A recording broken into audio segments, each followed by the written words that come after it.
Okay, students. In previous class, resulting electrostatic force due to many charges done.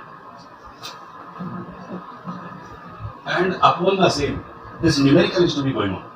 At A point, F net force done. At B point, net force has to be done. But what is at C?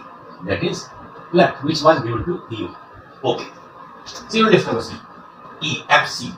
Net force at C point, I am taking the notation FC. Alright. But see, now nothing is new. The basic remains the same. Electrostatic force due to plus Q, which one is A at minus Q, which one is at C, is equal to F5.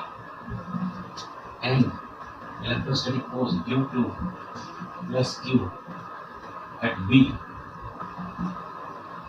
at minus Q at C F6. Let ये वाला charge यहाँ present कर रहा है F1, ये आपका F6 कर रहा है, तो रिजल्टिंग FC क्या होगी? एंड देयरफॉर कैसे होगी? According to the principle of superposition. Okay, that is FC becomes F5 plus F6. Principal use करके आप यानी अब इन दोनों का जो नेट FC बना हुआ है उसको according to the principle of superposition डी करना शुरू कर दिया. आगे F5 डायरेक्शन यानी इस प्लस चार्ज की नेगेटिव पर जो फोर्स एक्ट कर रही है उसकी डायरेक्शन क्या होगी? अट्रैक्शन की. दैट इज F5 यानी इनवर्ट. सिमिलरली F6 की डायरेक्शन वही प्लस Q माइनस Q पर अट्रैक्शन कर रहा है यानी इसकी भी invert. This is F6. Again these two by the two adjacent sides of a parallelogram, then resulting as one logo parallelogram. Parallelogram is completed. Come to this. This is as FC. Okay. Now, being vector quantity, we are in need of both. Direction is here, magnitude is there. So, as per parallelogram, we can find out this. Any mod of this. This is F5 square, F6 square plus 2 F5 F6 cos of 60 degree square root. Angle clear? It is equilateral triangle. That's why angle is 60 degree. But there you go. A and B angle was 120.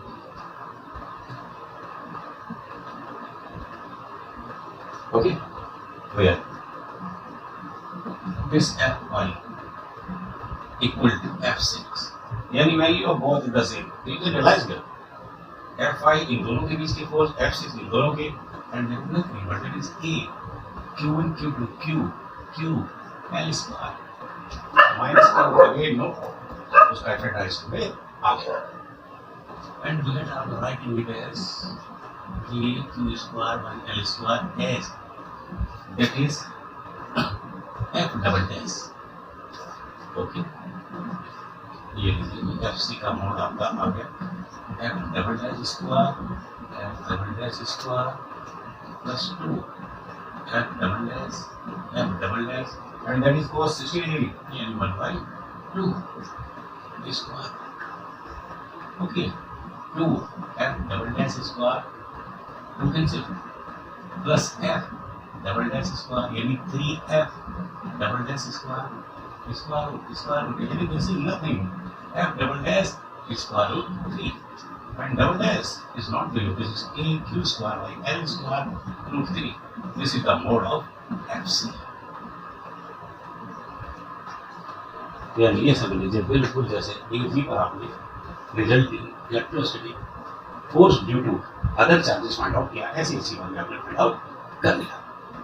अब देखिएगा यानी लेकिन एक confusion में realise कराऊंगा, repeat कराऊंगा। And what is that, देखिए theory मैंने क्यों लिखी यहाँ जो डन है, वो इसलिए लिखी हमने कि हमने इलेक्ट्रोस्टैटिक फोर्स यानी कि रिजल्टिंग इलेक्ट्रोस्टैटिक फोर्स यानी रिजल्टिंग वेक्टर क्वांटिटी को डील किया है थ्योरी में। कैसे? सिमिलरली हमने यहाँ भी न्यूमेरिकल के अंदर भी रिजल्टिंग इलेक्ट्रोस्टैटिक फोर्स को डील किया है। कैसे? ये कंसेप्ट हमारे पास आ गया, यानी हम एक रिजल्टिंग वेक्टर क्वांटिटी को थ्योरी में भी न्यूमेरिकल में भी डील करना सीख गए। Principle of superposition, law of vectors, addition, specially law of parallelogram. अब जैसे एक रिजल्टिंग वेक्टर क्वांटिटी को डील किया थ्योरी के अंदर, न्यूमेरिकल के अंदर, नो डाउट दुनिया की कोई भी रिजल्टिंग वेक्टर क्वांटिटी होगी हम ऐसे ही फाइंड आउट करेंगे। कंसेप्ट इज दिस, हमेशा के लिए मेंटेन कर लो, हमेशा के लिए आपको रिजल्टिंग वेक्टर क्वांटिटी को डील करने का कंसेप्ट मिल गया। अब आप अगले टॉपिक पर आइए। सी नेक्स्ट इज इलेक्ट्रोस्टैटिक फील्ड। चलिए फील्ड को भी बेसिक के हिसाब से मेंटेन करते हैं। ओके जी, आप 11th क्लास में ग्रेविटेशनल फील्ड करके आए हो।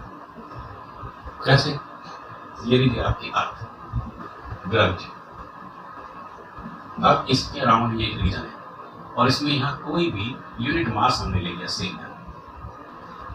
अब आपको पता है कि ये क्योंकि फ्रीली कैप्ट किया है तो that will fall freely due to gravitational force of attraction of the earth. We can take it up to the center of the earth. So the always position is to take in between center to the center. तो right क्या है आपको अर्थ के around वो reason जिसमें किसी unit mass पर gravitational force act करती है उसे हम ग्रेविटेशनल फील्ड कहते हैं। अब इसी बात को नो डाउट यहाँ देख लीजिए, ये रही चार्ज और इसके अराउंड ये रही, और इस रीजन में हमने कोई unit charge as well as unit positive test charge q naught ले लिया एट डिस्टेंस आर लिया। सिमिलर यहाँ क्या बोला था आपने, क्या रिपीट किया था कि ग्रेविटी के अराउंड वो रीजन जिसमें किसी यूनिट मास पर ग्रेविटेशनल फोर्स लगती हो उस रीजन को उस ग्रेविटी का अर्थ का ग्रेविटेशनल फील्ड कहेंगे।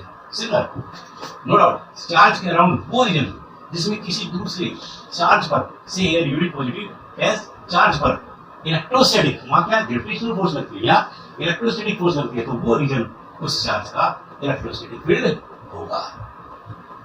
यानी ये समझिए थ्योरेटिकली मीनिंग आपके पास आ गया। अब मैथमेटिकल मीनिंग एक बात रिपीट कर रहा हूँ, कोई आसमान से नहीं, जो थ्योरी हमारे पास एनालाइज करो मैथमेटिकल मिल गया। कैसे देखिए यहाँ आपने कहा कि वो रीजन जिसमें ग्रेविटेशनल फोर्स लग रही है, किस पे लग रही है, किसी यूनिट मास पे लग रही है तो उसे फील्ड कहेंगे। इसका मतलब क्या है कि हमने एनालाइज कर लिया इसको कि ग्रेविटी के अराउंड वो रीजन जिसमें किसी मास पर यानी मास पे डिपेंड करता है, फोर्स लगती है फोर्स पे डिपेंड करता है, फील्ड कहते हैं। मतलब मैथमेटिकली इन दो फैक्टर्स पे करता है। समझ लो मैथमेटिकल डेफिनेशन आ गई। कैसे? मतलब कितनी फोर्स लग रही है इस यूनिट मास पर, how much this force on this unit mass और how much this gravitational force पर unit mass, that is nothing but that is the gravitational field, G the notation for gravity.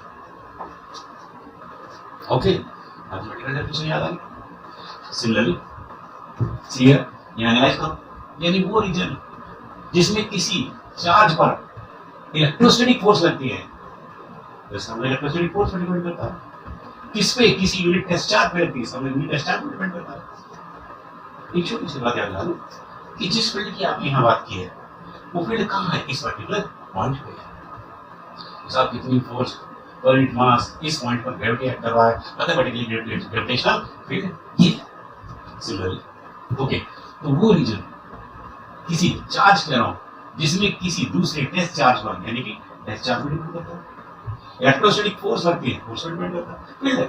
Mathematically clear कि साहब कितनी force लग रही है इस unit charge पर, how much is this electrostatic force upon the same unit positive test charge, that is nothing that will be the electrostatic field E with the same rotation of the same charge at this point। इसका मतलब basic से आपने इसे maintain कर दिया, फिर वही बात इंग्लिश में का सेम। तो यानी ये चीज हमारी यहाँ निकल कर आ गई कि reason around any charge in which any other unit charge experiences electrostatic force. ये इलेक्ट्रोस्टैटिक फील्ड की थ्योरी वाली डेफिनेशन हो गई. चलिए मोर ओवर मैथमेटिकली क्या है कि electrostatic force acting on a unit charge or acting per unit charge at any point around any charge is electrostatic field at that point due to that charge. Meaning,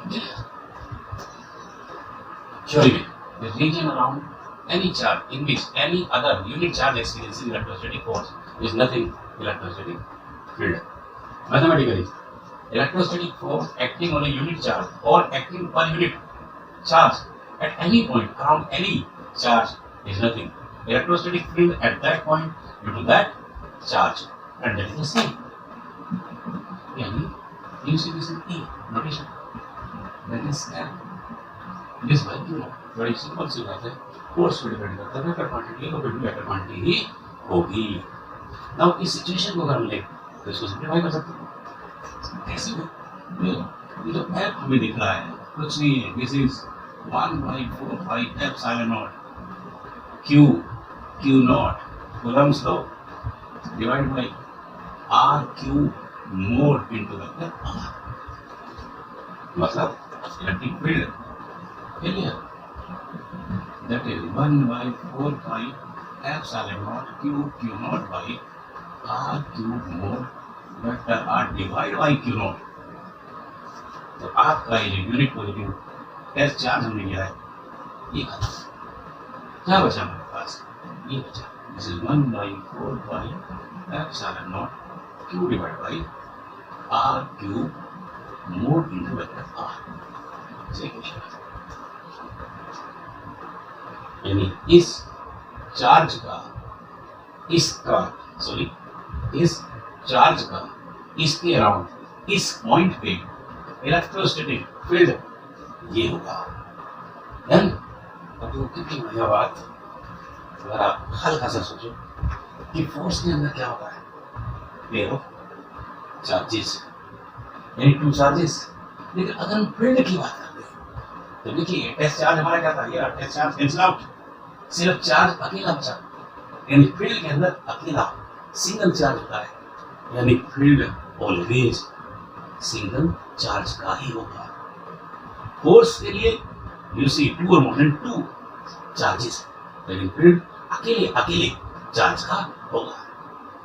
okay. अब छोटी सी बात. अगर मैं इसकी unit की बात करूं quantity तो क्लियर वेक्टर है भाई. यूनिट कितनी होगी? This is basically force Newton charge coulomb in newton पर कूलम. अब हम और थोड़ा सा और इसमें डिस्कस करते हैं कि ये तो एक पर्टिकुलर चार्ज से आपने डिस्कस करते हैं. लेकिन अगर एक से ज्यादा है यानी मोर वर्क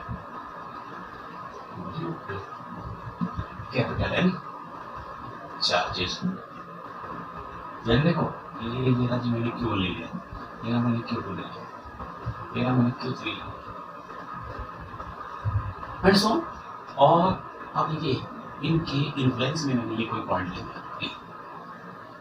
तो नो डाउट इसका भी फील्ड है यहाँ. इवन इसका भी फील्ड है यहाँ पर. इवन इसका भी फील्ड है यहाँ पर. इवन नहीं चाहती n charges 1 2 3 and so on. तो नो डाउट n के n फील्ड्स होंगे और जब n होगा तो रिजल्टिंग होगा और रिजल्टिंग इलेक्ट्रोस्टैटिक फील्ड एक वेक्टर क्वांटिटी है तो उसको कैसे डील करते हैं हम सीखते हैं। हम जनरलाइज करते हैं कि दुनिया की कोई भी रिजल्टिंग वेक्टर क्वांटिटी हम कैसे मेंटेन करेंगे थ्योरी में न्यूमेरिकल के अंदर principle of superposition as well as law of vector addition specially law है then it means and resulting electrostatic force will be yeah it's the resulting sorry not force will be yeah vectors are E1 E2 E3 E E2 ये समझ लीजिए आप इसके साथ basically आपने treatment निकल गया। अब यहाँ एक बात और आप रियलाइज करो कि अगर इस फॉर्मूले को देखें आप तो जो पोजीशन है क्योंकि ये कांस्टेंट है इसके अलावा वेक्टर ये डायरेक्शन आपको पोजीशन से ही मिलेगी। ओके ये जो पोजीशन है ये किसी प्लेन में भी हो सकती है 1 डायमेंशनल 2 डायमेंशनल 3 डायमेंशनल। ये बात हमने फोर्स के टाइप पर भी कही थी नो प्रॉब्लम। ये अगर 1 डायमेंशनल प्लेन में है तो ये यार मेरा x या y या z होगा 2 डायमेंशनल प्लेन में है तो बाय 2 कंपोनेंट्स होगा और 3 डायमेंशनल प्लेन में है तो बाय 3 कंपोनेंट्स होगा। और बाय 3 प्लेन में होगा कैसे क्या इसका डिस्कशन सिलेबस में है यानी नेक्स्ट टॉपिक में था same okay electrostatic field in plane. चलिए पहले हम 2 डायमेंशनल प्लेन की बात करेंगे।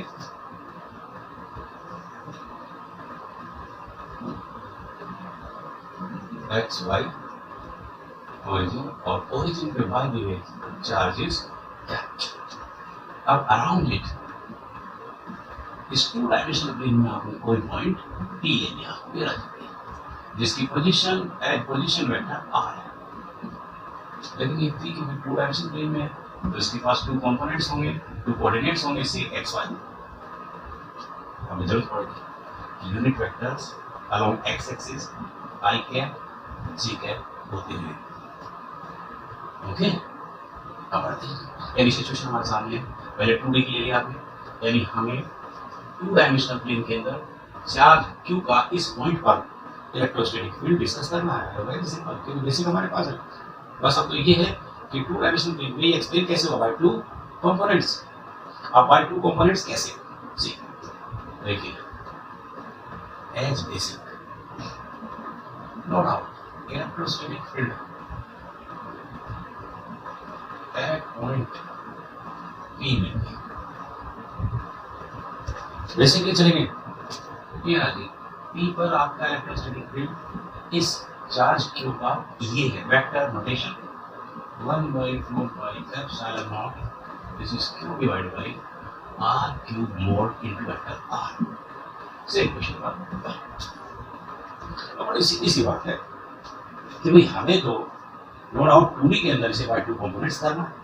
अब कैसे करेंगे एक लॉजिक मैंने दिया था कि कहीं भी मैथमेटिकली कोई एक्सप्लेनेशन करना है तो उस एक्सप्रेशन को मैथमेटिकली एनालाइज करो रिजल्ट आपके पास होगा कैसे देखिए जी 1 by 4 pi epsilon naught का फिर वही कांस्टेंट डायरेक्शन से कोई लेना नहीं q का कोई नहीं स्केलर क्वांटिटी अच्छा वेक्टर r तो इसके बाद r को अगर हम 2 डायमेंशनल प्लेन में रिजॉल्व कर दें तो समझ लो ये रिजॉल्व हो गया कैसे basically not to you vector algebra it says this vector r into e is nothing that is I cap x plus j cap y simple see this one if you have to keep projection upon both the axes by representing components x and y. ये बड़ी सीधी सी बात है simple सी कि components always scalars होते हैं components में direction in arrow provide करेंगे being scalars as usual लेंगे। अब आप देखें ध्यान दो अगर मैं i कैप यूनिट वेक्टर की यानी जिसकी वैल्यू एक डायरेक्शन x एक्सिस कोई फर्क नहीं पड़ेगा। इसकी इस x के साथ मल्टीप्लाई करो तो ये समझ लीजिए कि यहाँ से यहाँ तक मुझे ये i कैप x एक वेक्टर मिल जाएगा। आगे अगर j कैप की मैं y के साथ मल्टीप्लाई करूँ फिर वही बात, यहाँ से यहाँ तक मुझे j कैप y एक दूसरा वेक्टर मिल जाएगा। ओके, तो बड़ी सीधी सी बात है, जब ये दो वेक्टर्स मेरे two adjacent sides of parallelogram है तो हम रिजल्टिंग वेक्टर यानी कि no doubt this position are explain कर लेंगे। और कैसे? दो parallelogram, that is nothing ix plus jy, you know, ix plus jy। Okay, इसको टाइम लॉस से कर सकते हो आप। कैसे? ये ix हो गया, इसके पैरेलल ये है, दिस इज jy। आप ix के हेड से jy की टेल कंसाइड कर देंगे, और अगर दो वेक्टर्स ऐसे हैं कि एक के हेड से दूसरे की टेल है तो no doubt resultantly head to tail resulting vector होगा दोनों के एडिशन का, यानी this R I cap x plus j cap y होगा। इसका मतलब याद आ गया आपको? बेसिकली वेक्टर अलजेब्रा रिवाइज कर दिया, दैट्स ऑल। इसका मतलब ये हो गया कि मुझे r को भी करना था तो इसमें इतना तो मैंने कर लिया, इसमें नीचे को और सिंपल। इस r के अगर मैं मोड की बात करूं तो वो पहले था, या इस राइट एंगल ट्रायंगल के अंदर पाइथागोरस थ्योरम, क्योंकि वैल्यू चाहिए, वैल्यू के लिए anyway can be used. इसका मतलब ये हो गया कि किसी भी nothing I cap X square J cap Y square. Okay, Pythagoras अगर आप पैराग्राम यूज करना चाह रहे हो उसको भी यूज कर सकते हो।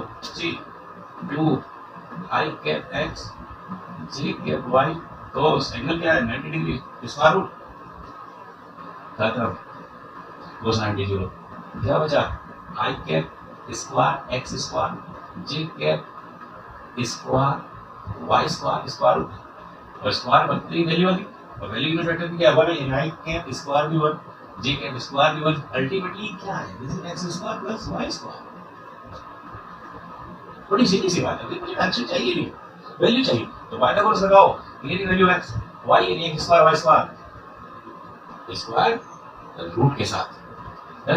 अच्छा, ये और थोड़ा सिंपलीफिकेशन करेंगे तो भाई मुझे ये r क्यूब मोड भी मिल जाएगा, यानी क्यूब कर देता हूं इसको क्या मैं ऐसे लिखूं x square y square 1/2, no doubt cube करते ही it becomes x square y square 3/2। बस अब आपको ये चाहिए था, ये मिल गया, ये चाहिए था, ये मिल गया, समझ लो फिर आपका 2D के अंदर माइक्रोकोऑर्डिनेट्स को है कैसे, यानी and therefore electrostatic field in 2D plane will be explained by its both components, और components से हम taking ex, ey respectively. Okay, see that is ex vector notation के साथ हमने इसको लिया, इसको भी लेंगे। चलिए 1/4 नॉट पॉसिबिलिटी मैथमेटिकल का मतलब है इसमें मैथमेटिकल एनालाइजिंग दिमाग में रखकर बढ़ो, आगे बढ़ो। क्यू एलिफिक्स आगे नीचे आर वेक्टर, तो आर पता चाहिए इसका मैं वैसे पूरा लूं ये क्या लूं, वैसे आई कैप एक्स, क्योंकि ये वेक्टर है, इधर डायरेक्शन चाहिए और मुझे डायरेक्शन एक्स चाहिए, मुझे एक्स कंपोनेंट चाहिए, इसका मतलब मुझे सिर्फ ये चाहिए, this is I cap x. Okay, नीचे आइए आर क्यूब में भी क्या लूं, इसका मतलब यहाँ भी ऐसे ही कि एक्स वाला नो, ये वैल्यू है, मोड है और वो बदलता नहीं है, इसका मतलब क्या कि मैग्नीट्यूड आप जो का तो नहीं, राइट एज इट इज है, एज इट इज रहेगा। See X square Y square 3y, इसको ऐसे नहीं लिख सकते कि आई के फॉर्म अवॉइड कर सकते हैं, क्योंकि आई का मतलब डायरेक्शन अलोंग एक्स एक्सिस वो हमने एज ए सफिक्स फॉर्म कर दिया, so that can be written 1/4 pi epsilon naught Q X this divide by r square x square 3/2 से इक्वेशन नंबर 2। सिमिलरली आपका समझ लीजिए ई वाई का element and that is nothing now q plus x की जगह क्या गया y as it is magnitude है sorry what is written here that is wrong so we can correct first x square y square okay x square y square and 3/2 equation 3 तो ये दोनों के दोनों कंपोनेंट्स यानी 2D के अंदर bye 2 components में आपने इस चार्ज के ऊपर डिस्कस कर लिया। अब सिमिलरली आप किसमें 3D के अंदर करेंगे ओके सिमिलरली इन 3D में बस एक छोटा सा चीज यहाँ होगा और बाकी as it is ji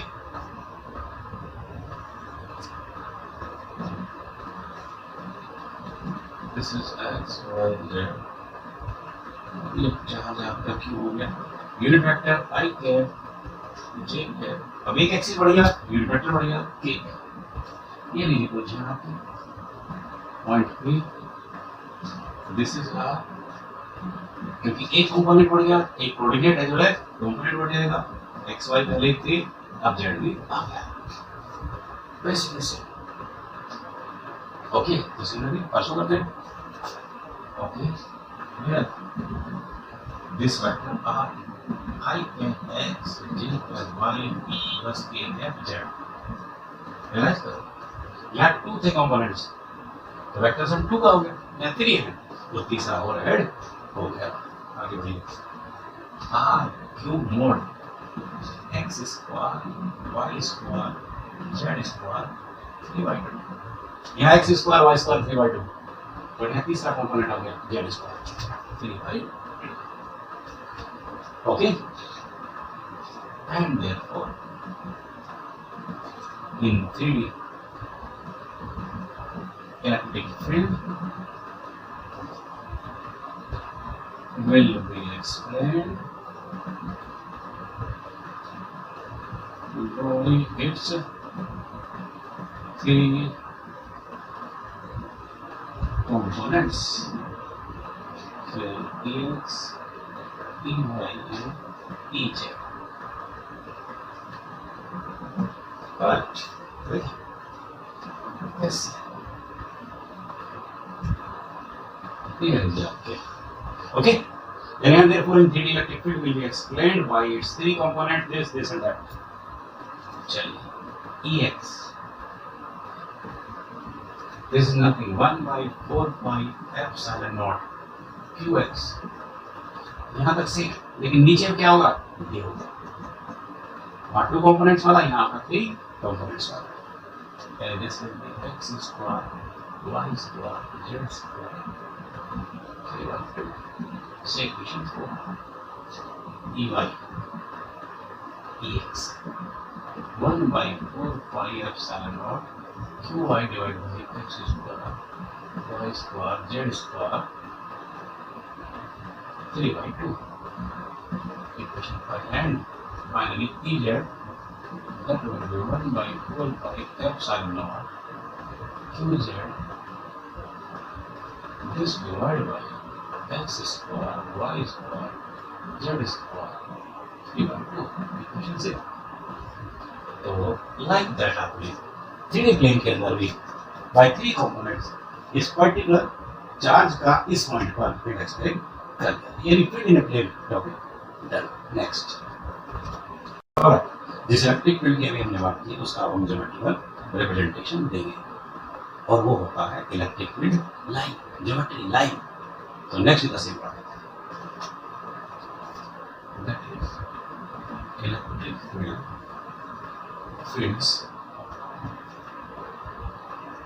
electric field lines इसको आप ओ इलेक्ट्रोस्टैटिक फोर्स ऑफ लाइंस भी कह सकते हैं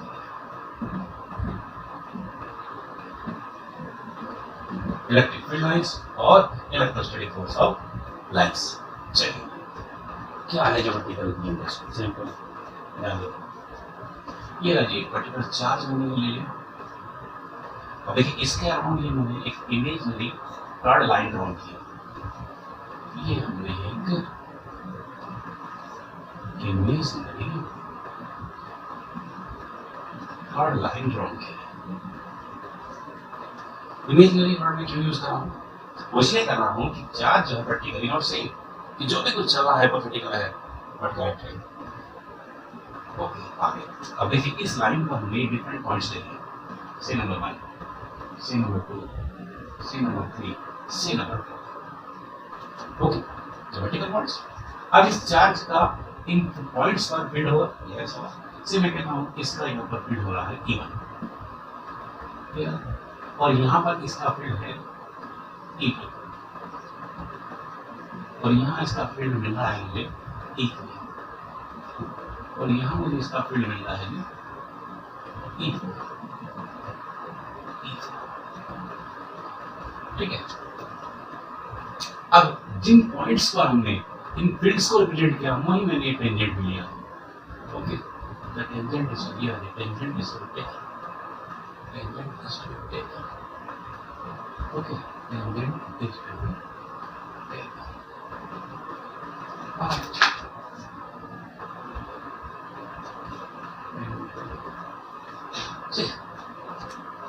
बस अब पकड़ो साथ कि चार्ज के अराउंड उसके फील्ड में हमने ये इमेजिनरी कर्ड लाइन ड्रॉ की है। लेकिन इसकी खासियत क्या है कि इसके किसी भी पॉइंट पर अगर हम टेंजेंट बनाएं तो टेंजेंट उस पॉइंट पर इस चार्ज के इलेक्ट्रिक फील्ड की डायरेक्शन के अराउंड होगा, और अगर ऐसा है तो ऐसी लाइन में इलेक्ट्रिक फील्ड लाइन होगी। क्लियर था मुझे? बता ये यहीं से शुरू कर देता हूँ। Alright, see an imaginary curved line drawn around any charge in such manner that tangent to it at its applique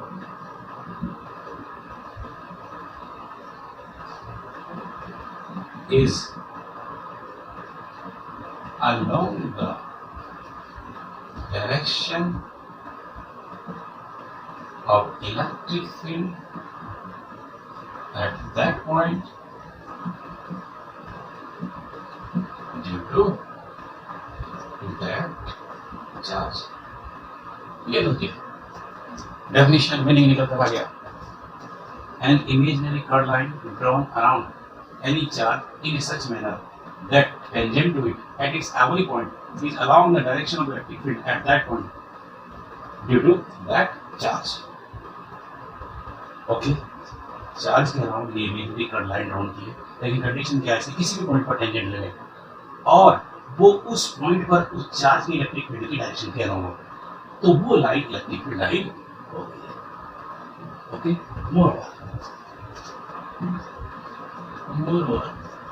इसकी सर्टेन प्रॉपर्टीज हैं।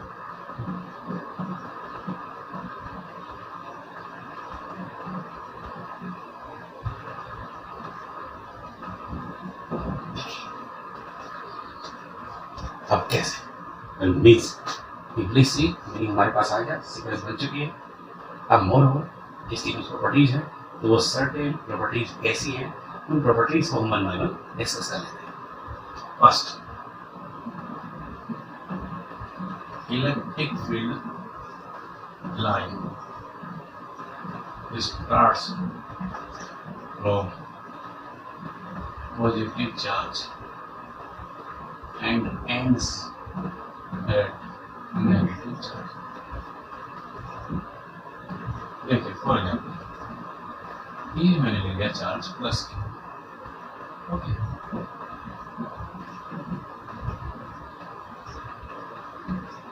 और ये मैंने चार्ज ले लिया माइनस का,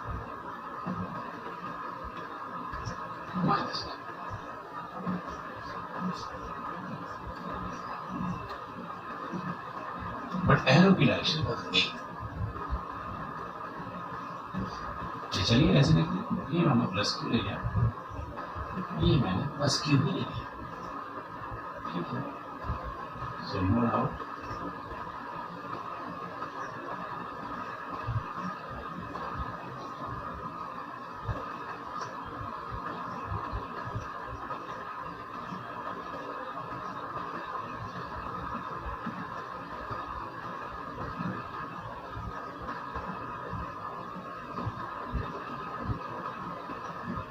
ये समझ लीजिए, ये मैंने माइनस क्यू ले लिया और ये मैंने माइनस क्यू ले लिया।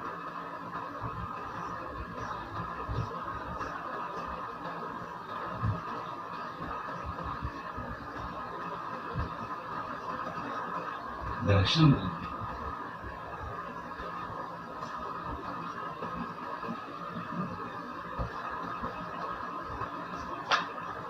ये देख लीजिए कि ये मैंने प्लस क्यू ले लिया और ये मैंने माइनस क्यू ले लिया।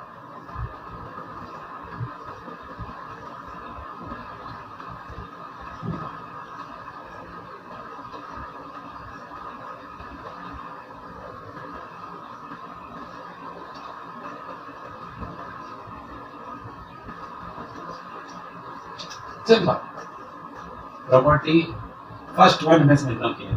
पॉजिटिव चार्ज से शुरू होगी, आपने लिख दिया स्टार्ट्स फ्रॉम पॉजिटिव चार्ज और एंड नेगेटिव पर होगी, and set negative charge.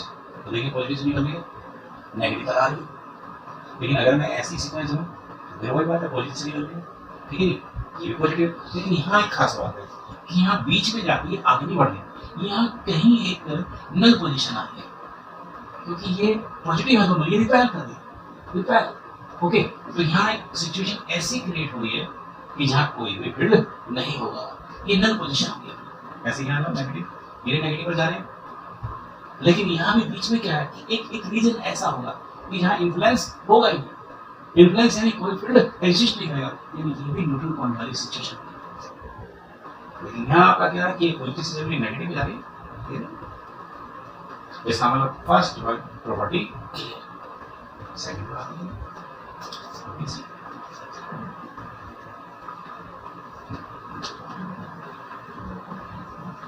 second,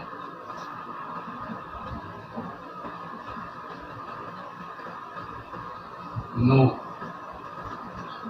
two or more than two field lines intersect to each other because at that point there will be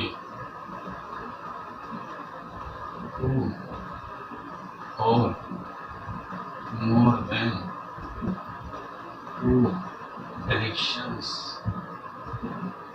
of electric fields. This is not possible.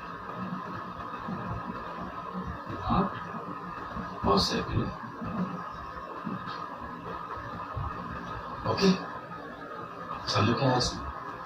Second property मेरी क्या कहती है कि मैंने ये आपको two और more than two field lines ले लिया। ओके, बेसिकली टू ले लिया। अब ये इंटरसेक्ट नहीं करेंगे, क्या करेंगे इंटरसेक्ट किया, क्यों नहीं करेंगे? क्योंकि देखिए इस पॉइंट पर इस लाइन के हिसाब से टेंजेंट ये डायरेक्शन फील्ड की है, इसी पॉइंट पर इस लाइन के हिसाब से टेंजेंट ये डायरेक्शन फील्ड की है। इसका मतलब क्या, कोई चार्ज यहाँ है, एक ही चार्ज का एक ही पॉइंट पर जो फील्ड है उसकी डायरेक्शन अलग अलग, that is not possible. That's why you see we not over more than two intersect to region. Second property clear. आता हूं and electric field line is not possible in the form of a closed loop.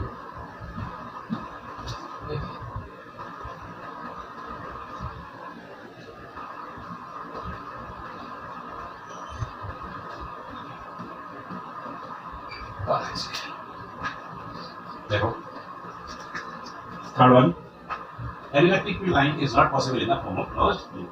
देखिए close कौन सा होता है, जो जहां से चले और वहीं पे खत्म। अब यहां आपने कोई भी चार्ज लिया है,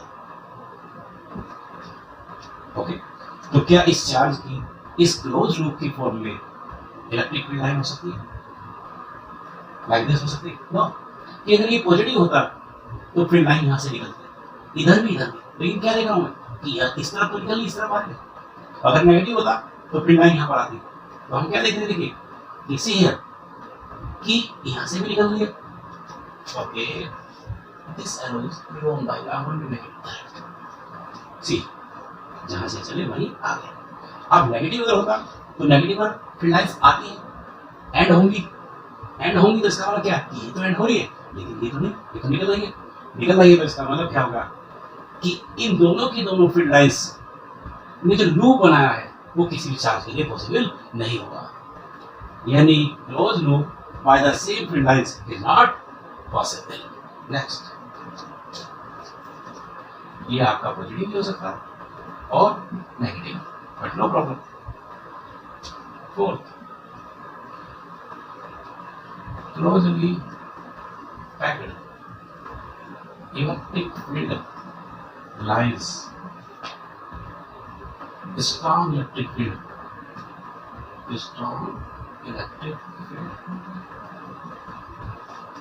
and weakly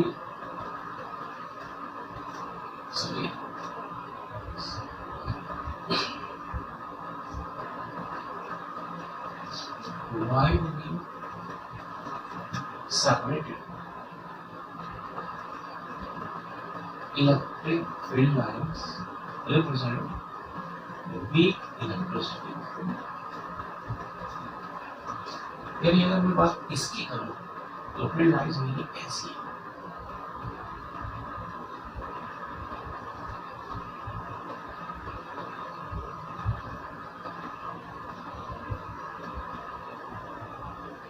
और अगर मैं इसकी बात करूं तो फील्ड लाइन मेरी ऐसी है।